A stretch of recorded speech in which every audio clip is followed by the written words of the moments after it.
భగవద్గీతలో ఉన్నటువంటి 700 శ్లోకాలు ఏ పదానికి వ్యాఖ్యానంగా చెప్తారు? ఆ పదం భగవద్గీతలో ఎక్కడుంది? మొట్టమొదటే ఉందమ్మా. ధర్మక్షేత్రే కురుక్షేత్రే సమవేతాయుయుత్సవః మామకాః పాండవాశ్చైవ కిమకుర్వత సంజయ కిమకుర్వత సంజయ. ఇది భగవద్గీతలో మొట్టమొదటి శ్లోకం. ధర్మక్షేత్రే కురుక్షేత్రే మొట్టమొదటి పదం ధర్మం. భగవద్గీత ధర్మంతో మొదలవుతుంది.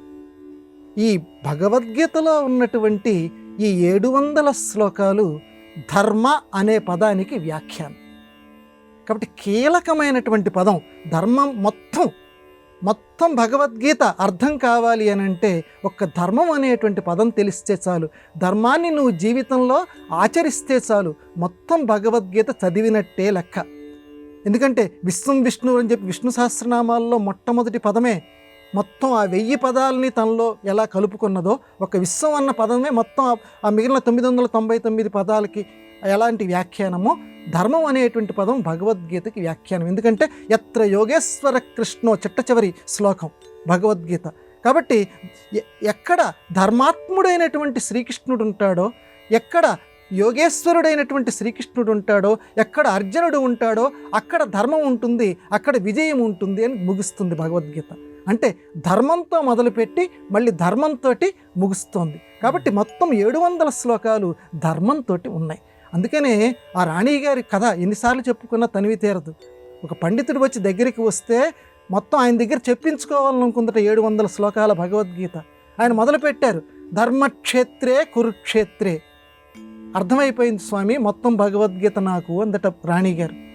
అదేంటమ్మా 700 శ్లోకాలు నీకు వ్యాఖ్యానంగా మొత్తం ప్రతిపదార్థాలతో చెప్పాలనుకున్నానంటే చాలండి మొత్తం అర్థమైపోయిందని ఆయనకి ఏమి ఇవ్వాలో అది ఇచ్చి పంపించేసింది సన్మానం చేసి. ఏమర్థమైంది ఆవిడికి? ధర్మక్షేత్రే కురుక్షేత్రే అంటే క్షేత్రే ధర్మం కురు. క్షేత్రే అంటే క్షేత్రము అంటే ప్రదేశము అని ఒక అర్థం. నువ్వు ఎక్కడ ఉన్నా సరే, ఇంట్లో ఉన్నావా, ఇల్లాలిగా నీ ధర్మం ఏమిటి, భర్తగా నీ ధర్మం ఏమిటి, కొడుగ్గా నీ ధర్మం ఏమిటి, ఆ ధర్మాన్ని నువ్వు నెరవేర్చు. క్షేత్రే కార్యాలయానికి వచ్చావా, ఒక ఉద్యోగిగా నీ ధర్మం ఏమిటి, బజార్లో నడుస్తున్నావా, ఒక పౌరుడిగా నీ ధర్మం ఏమిటి. ఇట్లాగా ఎక్కడెక్కడ నువ్వు ఉన్నా సరే క్షేత్రే ఏ ప్రదేశంలో నువ్వు ఉన్నా సరే, ఉదయం లేచిన దగ్గర నుంచి రాత్రి పడుకునేంత వరకు నీ ధర్మం ఏమిటో నువ్వు ఆచరించు.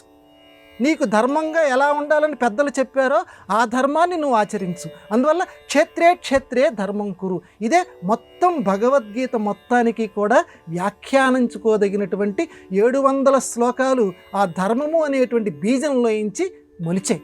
ఆ చెట్టు అంతా కూడా, ఆ కల్పవృక్షం అంతా కూడా. అందువల్ల ధర్మం అనే పదానికి అంత విలువ ఉంది భగవద్గీతలో. అందువల్ల ప్రతి వాళ్ళం కూడా ఎంతో కొంత మనకి నిర్దేశించిన ఆ సనాతన ధర్మాన్ని జీవితంలో మనం ఆచరించడానికి ప్రయత్నం చేద్దాం. ఆ భగవద్గీత పురుషుని, ఆ శ్రీకృష్ణుని యొక్క అనుగ్రహాన్ని పొందటానికి ప్రయత్నం చేద్దాం.